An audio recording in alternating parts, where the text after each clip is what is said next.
ഈ റിപ്പോർട്ട് പൊതുസമൂഹത്തിന് മുന്നിലേക്ക് എത്തിയിരിക്കുകയാണ്. ഇനി ഏതായാലും ഇതുമായി ബന്ധപ്പെട്ടുള്ള കൂടുതൽ കാര്യങ്ങൾ ഏതായാലും വ്യക്തമാക്കേണ്ടതുണ്ട്. അതിൽ പ്രധാനപ്പെട്ട ഇപ്പോൾ നമുക്ക് ലഭ്യമായിരിക്കുന്ന ഒരു വരി പ്രധാനമായും വായിക്കാം.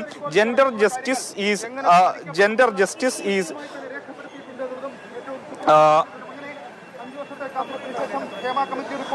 gender justice is equality and equity among women and men, boys, girls and അതായത് ഏറ്റവും പ്രധാനമായും ഈ സിനിമാ മേഖലയിലെ സമത്വവുമായി ബന്ധപ്പെട്ടുള്ള കാര്യം അല്ലെങ്കിൽ വിവേചനം നിലനിൽക്കുന്നു എന്നുള്ളതാണ് ഏറ്റവും പ്രധാനമായും നമുക്ക് ഇപ്പോൾ ലഭ്യമായിരിക്കുന്ന വരികളിൽ നിന്നും ഒറ്റ വായനയിൽ അത് പ്രത്യേകിച്ചും വായിച്ചെടുക്കാൻ കഴിയുന്നത്.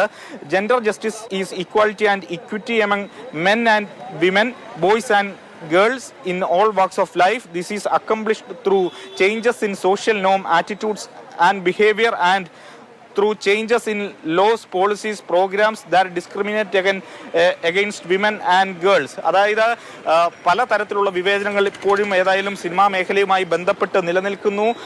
അതുമായി ബന്ധപ്പെട്ടുള്ള മാറ്റങ്ങൾ ആണ് ഈ റിപ്പോർട്ടിൻ്റെ ഏറ്റവും പ്രധാനപ്പെട്ട പരാമർശങ്ങളായി വന്നിരിക്കുന്നത്. അതുമായി ബന്ധപ്പെട്ടുള്ള ഏറ്റവും പ്രധാനപ്പെട്ട വിവരങ്ങൾ നമുക്ക് അടുത്ത പേജുകൾ ഇനി ലഭിക്കേണ്ടതുണ്ട്.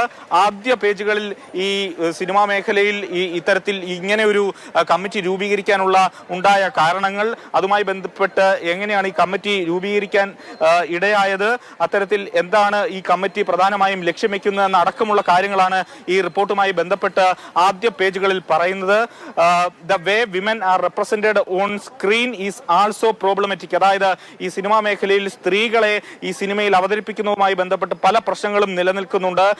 their roles are very often tied up with domestic roles, most of lead roles and done by young women who are very thin and tight revealing clothes. അത്തരത്തിൽ ഈ സിനിമാ മേഖലയുമായി ബന്ധപ്പെട്ട് സിനിമയിൽ അഭിനയിക്കുന്ന സ്ത്രീകളുടെ വസ്ത്ര ധാരണത്തിൽ അടക്കമുള്ള പ്രശ്നങ്ങൾ ഈ റിപ്പോർട്ടിന്റെ 273-ാമത്തെ പേജിൽ ചൂണ്ടിക്കാണിക്കപ്പെടുന്നുണ്ട്. Repeatedly seeing heroines external appearance stereotyped as lanky and sexy in several movies reinforces the expectation of ordinary young men about women. അതായത് ഈ പുരുഷന്മാരുടെ കാഴ്ചപ്പാട്, സ്ത്രീകളെ കുറിച്ചുള്ള കാഴ്ചപ്പാട് മറ്റൊരു തരത്തിൽ കാരണമാകുന്നതിന് ഇത്തരത്തിൽ സിനിമയിലെ പല രംഗങ്ങൾ അത് ഈ വസ്ത്രധാരണത്തിൽ ഉൾപ്പെടെയുള്ള കാര്യങ്ങളിൽ പ്രശ്നമാകുന്നുണ്ട്. അതടക്കമുള്ള കാര്യങ്ങളാണ് 273-ാമത്തെ പേജിൽ പറയുന്നത്. ഇനി സുപ്രധാനമായ പല വിവരങ്ങളും ഈ നമുക്ക് ഉടൻ തന്നെ ലഭ്യമാക്കാൻ കഴിയുമെന്നുള്ളതാണ്. ആദ്യം ഈ റിപ്പോർട്ടുമായി ബന്ധപ്പെട്ട് തുടക്ക പേജുകളിൽ ഏറ്റവും പ്രധാനമായും ഉണ്ടായിരുന്നത് സ്ത്രീകൾക്ക് ഇത്തരത്തിൽ സിനിമാ മേഖലയിൽ പലതരത്തിലുള്ള പ്രശ്നങ്ങളുണ്ട്. അതിൽ ലൈംഗികപരമായ ചൂഷണങ്ങളുണ്ട്, ഈ തൊഴിലെടുക്കുന്ന സ്ഥലത്തെ സ്വാതന്ത്ര്യമില്ലായ്മയുണ്ട്, അത്തരത്തിൽ വേതനത്തിലെ പോയിന്റ് നോക്കൂ സ്റ്റെഫിൻ. അതായത് ഒരു സിനിമയുടെ തുടക്കഘട്ടത്തിൽ മുതൽ തന്നെ ഒരു സ്ത്രീ അതിൽ നേരിടുന്ന ചൂഷണം എണ്ണി പറയുന്നുണ്ട്. അതായത് ഒരു പ്രൊഡക്ഷൻ കൺട്രോളർ മുതൽ അവരോട് പറയുകയാണ് അഡ്ജസ്റ്റ്മെന്റ് ചെയ്യേണ്ടി വരും, കോംപ്രമൈസ് ചെയ്യേണ്ടി വരും സിനിമയുടെ ഭാഗമാകണമെങ്കിൽ എന്ന് പറയുകയാണ്. കോംപ്രമൈസ് ആൻഡ് അഡ്ജസ്റ്റ്മെന്റ്, ഈ രണ്ട് വാക്കുകളാണ് സിനിമാ മേഖലയിൽ സ്ത്രീകൾ ഏറ്റവും കൂടുതൽ കേൾക്കുന്നത്. അതായത് അവർ അവൈലബിൾ ആയിരിക്കണം ആവശ്യപ്പെടുമ്പോൾ എന്നുള്ള കാര്യം. ഇത് 86-ാം പോയിന്റ് ആണ്, ഏറ്റവും നിർണായകമായി. അതായത് compromise, adjustment and casting couch എന്ന തലക്കെട്ടിന് കീഴിലുള്ള പോയിന്റ് ആണ്. According to woman in cinema the harassment starts from the very inception.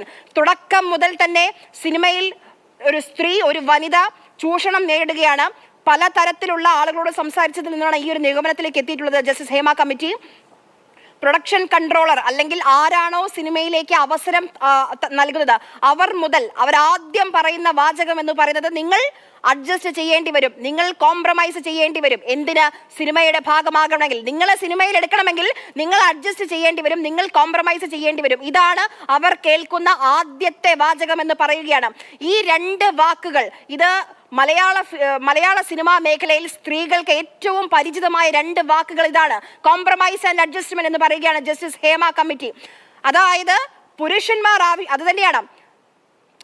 Compromise and adjustment are two terms which are very familiar among women in Malayalam film industry and by they are asked to make herself available for sex on demand എന്ന് പറഞ്ഞാണ് ആ ഖണ്ഡിക അവസാനിക്കുന്നത്. അതായത് ഈ രണ്ട് വാക്കുകൾ compromise and adjustment അതാണ് cinema മേഖലയിൽ ഏറ്റവും കൂടുതലുള്ളത്. കാസ്റ്റിംഗ് കൗച്ച് എന്നതിന് തലക്കെട്ടിന് താഴെയാണുള്ളത്.